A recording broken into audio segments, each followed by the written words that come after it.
Après l'étape 6 annulée pour cause de mauvaises conditions météorologiques, le Dakar 2012 avait rendez-vous avec la 7ème spéciale, une boucle avec un départ et une arrivée à Copiapó, la capitale de la région de l'Atacama. Au programme pour les concurrents, 419 km dans une des zones les plus sèches de la planète. Les difficultés seront nombreuses avec en particulier la Camanchaca, le brouillard typique dans cette zone. Chez les motos, la catégorie est encore et toujours dominée par Cyril Desprez, le français premier coureur à prendre la piste ce matin.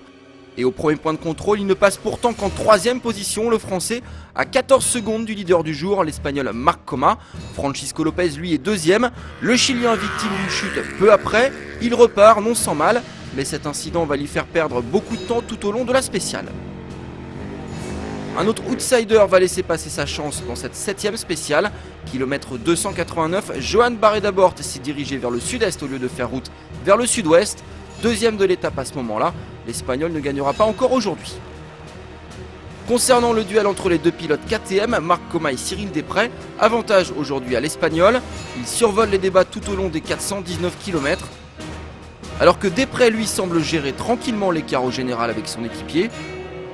Coma passe en tête quasiment à tous les points de contrôle, seul le 5ème de la journée lui échappe. Et finalement il s'impose facilement à Copiapó, son temps 3h, 51 minutes et 35 secondes. Au classement général, pas de changement, Cyril Desprez toujours leader, mais le français va devoir faire attention au retour du catalan. L'écart entre les deux pilotes KTM est maintenant de 7 minutes et 48 secondes.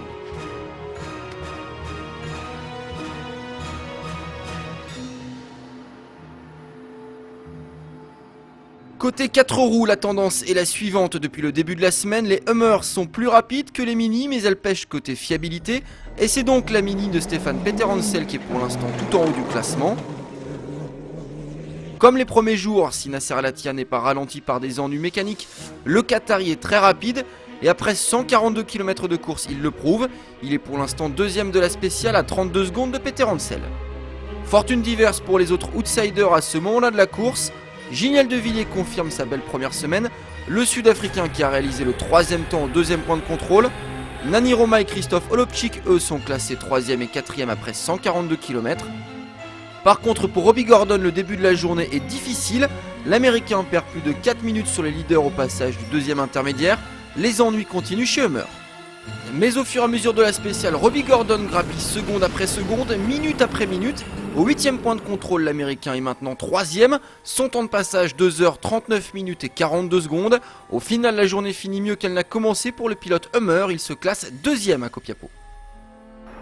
Stéphane Peterhansel, quant à lui, a parfaitement géré ce 7ème opus. Le Français se classe 3ème sur la ligne d'arrivée. Contrairement à l'année dernière, il bénéficie d'une voiture extrêmement fiable et ses chances de victoire finale sont réelles. Le vainqueur aujourd'hui, c'est Nasser Al-Attiyah. Le Qatari a été le plus rapide et s'impose à Copiapó. Une sorte de rédemption pour le pilote qatari qui a essuyé de nombreuses déconvenues depuis le départ du rallye. Pas de changement au classement général, Stéphane Peterhansel mène toujours les débats après une semaine de course. Derrière le français, Mini Hummer se dispute une lutte acharnée. La seconde semaine promet de belles bagarres.